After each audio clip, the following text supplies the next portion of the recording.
Okay, so I mentioned in another video that if you'd like to do side kick and back kick and kicks that are not really synonymous with Goju Ryu, you may need to go and view other schools. And in light of that, if I am doing something different to the school that you're from and you're doing maybe Shotokan, Shitoryu, and you do practice a lot of side kicks or back kicks, and you notice a flaw in my technique, please let me know. These are not typically kicks that I would say exist in the Goju framework or in the Goju system, because they don't generally fall into our kata. They are part of the generic overall karate syllabus, and so at a certain point we all need to have a little bit of insight on them. I think there's a lot of problems with the language that gets used in dojos and from one sensei to the next, and sometimes between different schools of karate. I once asked a friend of mine doing Shotokan to explain what Go-no-sen, Sen-no-sen, and Sen-sen-no-sen was, and she explained it to me, and I said to her, thank you very much. We don't have these things as such from where I've come from in my dojo and with my senseis, etc. And she politely looked at me and she said, no, you do have them. You've just never been told that these are those things in a group with a name. In JK, we have a name for these things. We've lumped them into a group, into a box, and these are those things. So please bear in mind, if you see something on my video and it's a little bit different, go ask your sensei, ask them what they think, ask them to give their interpretation, and if there are flaws in my technique, because I'm human, please let me know, and that helps me improve a little bit as well. Okay, so the side kick, yoko geri. I tend to liken side kick to the thrusting version of a roundhouse kick. So if I'm going to try balance it back and hold, if I have my leg in this position and I hinge my foot out, or out, I'm essentially doing a roundhouse kick. If I pull my leg across my body ever so slightly and it's still in that position, but my heel and my bum are in line and I press my foot out, I'm essentially doing side kick. Now, when I do side kick, like I do with my kids, and you just move a little bit more into frame, I will teach a step up, and as I do the step up, that foot is already in that position, leg up, and shoot the leg out.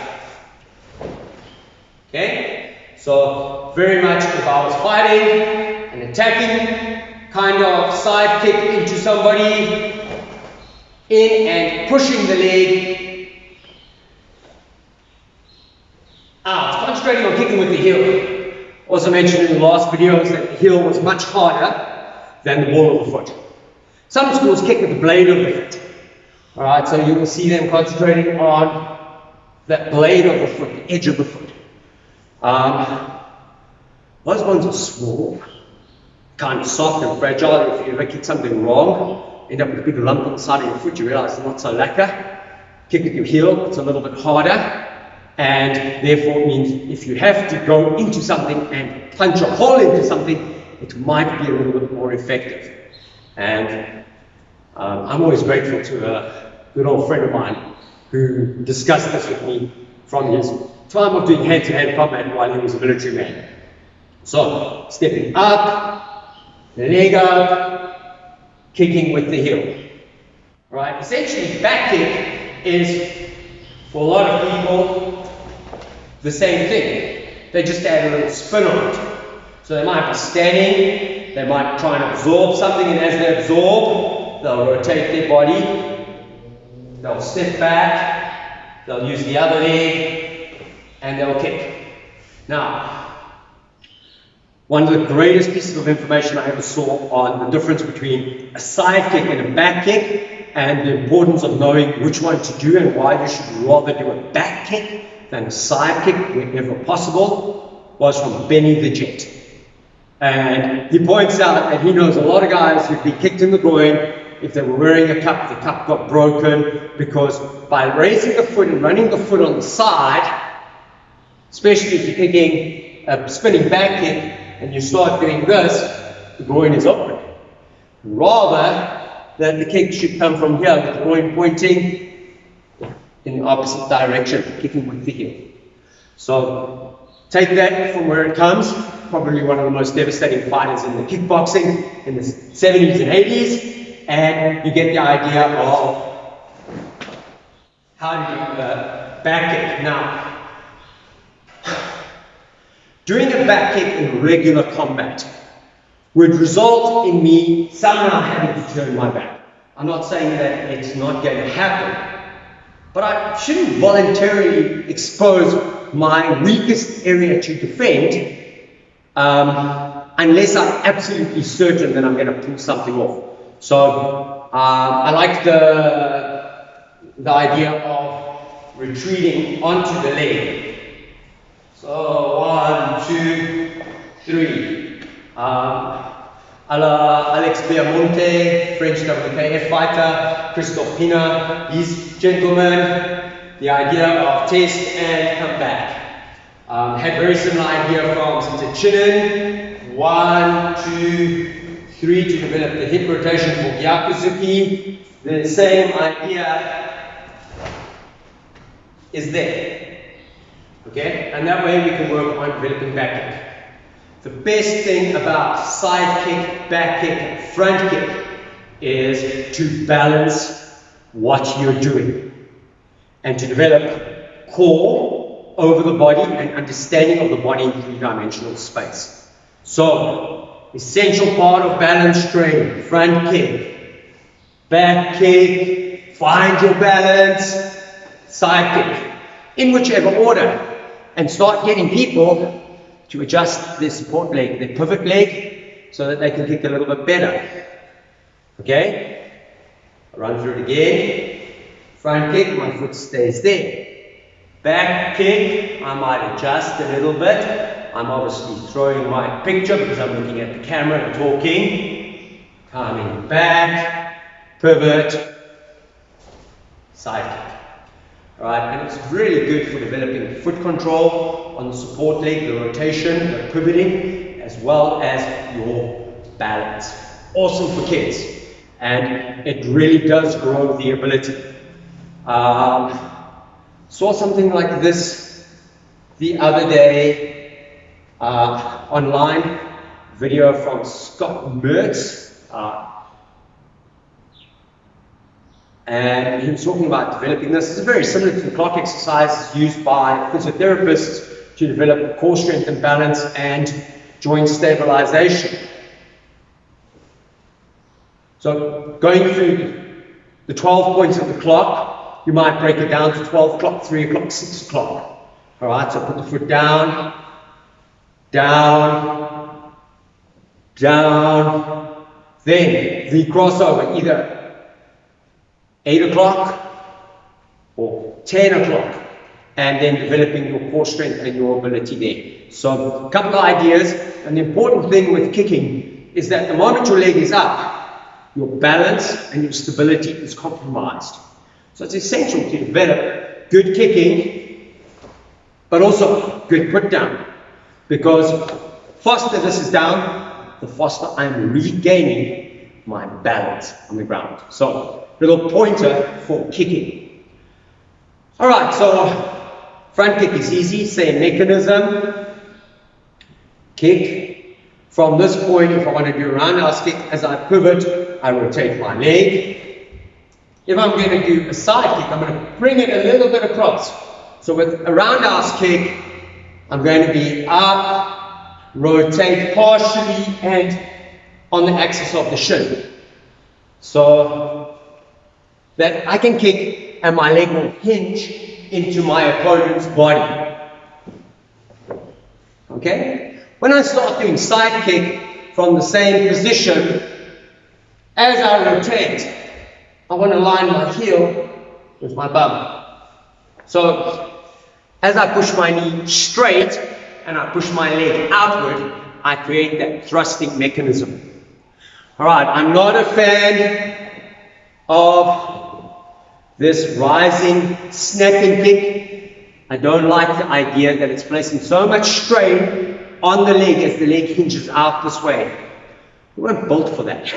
So yeah, practice it. My friends up the road who differentiate their side kick into a thrust kick and a snap kick do a lot of this, and they talk about aiming to kick under the elbows and things like that. That's their school. Do what your sensei says. I'm not very good at it, but it's something that doesn't occur within the framework of Goju. All right? Back kick. If you're stepping up and in, forward aggressively, when you step, try and step. Imagine your feet are on one set of railway tracks. The front foot is on a common railway track, and there is an equivalent third railway track there. So that when you step over and you position yourself, you're basically in a Zen Kutsudachi, but pointing backwards. Then transferring your weight through as you kick. And this will allow you to develop quite a nice line on that one line. You'll basically be kicking on the front foot line. So in combat, if I want to kick and my opponent is on this line, when I step over, this line is the line that's going to go into their body. As I go here and it rotates, now it goes into their body. And this helps you with alignment, so you're not kicking and missing the target. All right, that's it on side kick, back kick. All right, easy peasy. Let's move on to the joint kick, kansetsu geri. Essentially up, down, toes up, foot up at an angle. Position, most common 45 degrees off your front line and forward. Okay? So we're standing here, imagine somebody's knee is next to mine, I'm putting my foot up, kicking through that knee. Alright, no unnecessary pivoting required.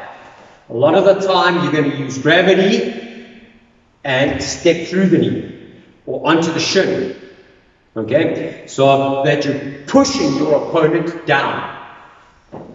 Kick, idea of doing some damage. Maybe buckling the knee until you can attain a different outcome. Maybe you're doing that so that the person does this and exposes their back for something else. Or you're just peppering them, giving them a couple of kicks so that their mobility is retarded and they're restricted in how they can move in and out. And then maybe you've got the option of kicking and pressing down and taking the person down. Okay? So up and kick. Obviously the other variation seen in Goju is from long stance, pulling up, kick and then cross over. Most people concentrate only on the one kick, or forget about the crossover as a kick. They just see it as a transition from kick to the next direction. So typically sanseru, 1, 2, kick, transition, block. Where in actual fact you should be thinking one leg, other leg.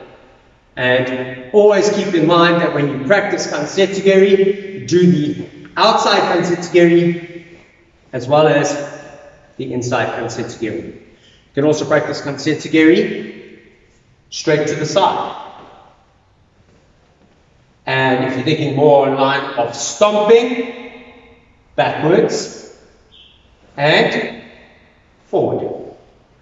And I would lump them all together as the same generic type of kick.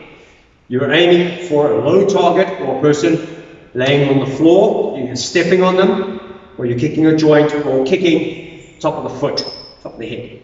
Okay? So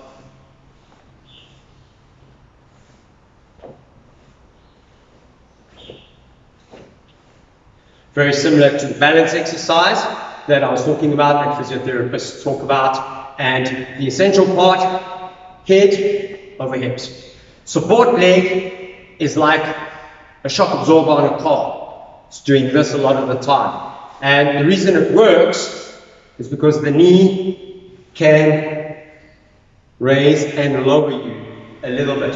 It adds a little bit to creating a mass that is dropping and therefore increasing the energy into the kicks. All right, but there's always a fine line between how much mass you drop and how much velocity you use in creating power on a kick. If you do too much, you overpower the kick with gravity, you compromise your stability and your balance, and you might end up spinning out per se. All right, you need to be able to adjust, and I like the idea of kime or focus, that at the point where you know you're making contact, and for the next 2 inches, your entire body systematically tightens to bring stability that you can kick through the target. The idea of explosion, chikuchi, is that piece that runs through it, and you allow your body systematically to run through the target, but some parts of the body have to stabilize. So my leg might be moving, but this must be stabilizing. If the knee's here, my kick is ending there. And that's the other thing. Don't judge the distance on the end point. Bring it back 2 inches, half a foot, and imagine that is where you are kicking the target and going through it. So that'll help with your kicking and developing your kicks, side kick, back kick, and kansetsu geri, and then obviously keeping your balance.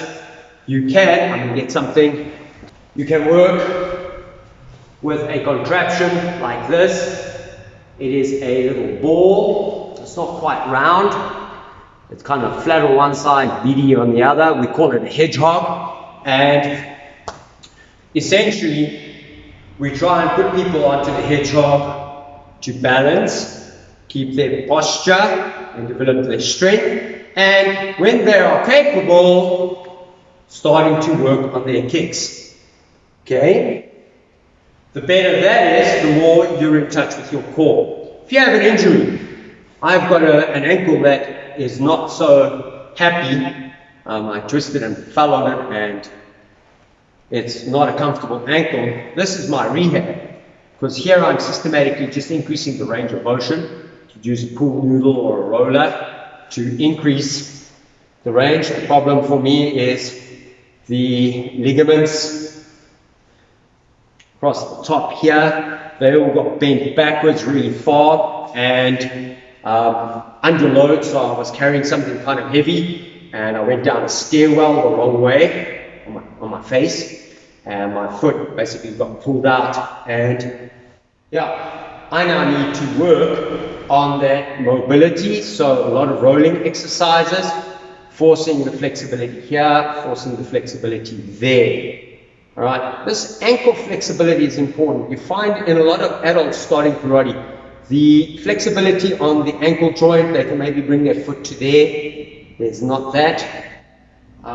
If there's no major injuries in that, sitting seiza helps stretch that top of the foot to allow that flexibility to improve. And then obviously the more you can train on something that has a little bit of give and maintain balance, not necessarily kicking, but just standing on something, a bosu ball, a big sponge, a little hedgehog. The moment you start doing this, that part of the body is now trying to stabilize, because I want to keep my head over my hips, and I'm now allowing the dynamic stabilizers to develop a little bit more. Okay, Goju Ryu warm up, dynamic stabilizers, working. I want to take it up a level, I'm quite good at this, do it on a hedgehog. And you find your core and your body has to compromise and adjust far more, because there's all this give on the little ball, and in doing that you fine-tune your level of balance. Okay, so that's also critical to any kind of kicking, because in developing your kicking, I said earlier that the moment you raise your leg, you've lost your stability. And you've got the great power of the legs, and there's good places and times where you should use your legs over and above anything else. But I think a lot of people, because of sport karate, tend to want to kick a lot more than they should, especially in fighting. Because people are very uncomfortable with being close in, you find people using their legs a lot more to put themselves into a position of keeping somebody at bay. And this has got its merit. But if somebody catches onto your leg and takes you down, well, then we're going to have a ground fight, and you're going to be pounded or cranked to within an inch of your life or beyond that. So a little bit of a warning per se. Obviously, the older you get, the more likely you're going to realize kicking is for birds. Anything up here, you can use your hands a lot easier, and that's probably the best kick you need, because you kick the person in the shin or in the side of the knee and create a response that you can follow up with a hand, an elbow, or a headbutt. That works. Obviously, for the ladies, understanding knee kick, awesome. Just remember, every guy knows that knee kick is going to be the first thing you're going to try and do if you grab onto you. We all learn very early on, if you get hit at the groin, it's painful, so we naturally defend it. So it's a little bit of point to think about when we're dealing with self-defense. Okay, arigato gozaimasu. Thank you very much.